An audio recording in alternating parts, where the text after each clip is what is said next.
The old Coot here coming back at you with another exciting video showing you all how you can pre-make your poke sauce, right? Your poke sauce ahead of time, and then you just keep adding it as needed to your poke.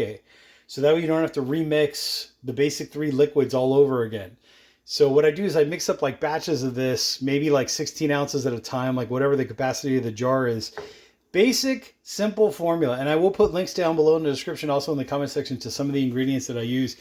But basic simple formula is 1 tablespoon of rice vinegar, 1 tablespoon of soy sauce, and then 1 tablespoon of honey, right? So that's the 3 liquids that get mixed in there. And then what there also is in there is a dry seasoning mix. Usually I put around a tablespoon, half a tablespoon, something like that, depending on how strong I want it. And that dry seasoning mix is basically bonito flakes, right? Which is a type of dried fish. There is dried seaweed in there, and then there's some whole bunch of other random stuff, sesame seeds, a whole bunch of random stuff. I'll put links down below so you can check those out.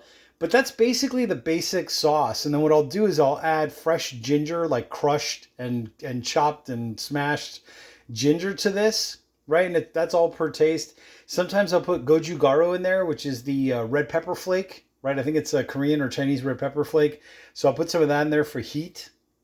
And then basically, when it comes time to make your poke, you're ready to make your poke. What you want to do is you want to put enough in, like I would just put a tablespoon of the pre-made sauce in, 1 tablespoon at a time, until you reach a point where when you mix it, right, most or all of the liquid is completely absorbed. Like this happens to be salmon from Costco, but most of it is already absorbed. And then basically you're just left with like just a little bit on the bottom like this. So you don't want to drown it. Like you don't want to drown your ahi tuna or your salmon. Or if you were going to do, I think one time I did cooked octopus poke. Oh my God, that was just amazing. So I boiled the octopus, cooked it. I've done videos on that before.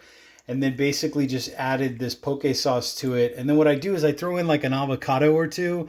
I throw in some cilantro. I throw in even more fresh ginger. Sometimes I'll put like a clove or two of garlic in there if I want the heat, you know, the garlicky kind of pungency kind of ness to it.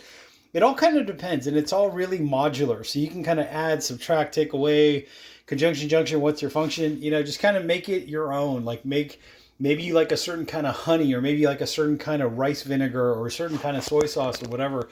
And then the very last thing that I do is the roasted sesame oil. This is the one that I use. This is the one that I like, Kadoya. I tried to find a low sodium soy sauce. If they make one, let me know in the comment section down there below. I don't like to use Kikkomans. Like, not that I'm opposed to them or anything, but it's just there are other things out there that are less sodium and less ingredients. And also some you'd be surprised, like Trader Joe's low sodium soy sauce does not need to be refrigerated. That's good news. There's like 3 ingredients in it. That's good news. There's no weird chemicals that you can't pronounce in it, you know. So I try to go, you know, I try to cook now and make things and prepare things that are just 1 ingredient. Salmon, 1 ingredient. Avocado, 1 ingredient. See what I'm saying? Even that seasoning mix is like no more. I think it's like 5 or 6 ingredients tops, and that's basically what it is. But anyways, I will put links down below in the description, also in the comment section, to the most recent links that I could possibly find.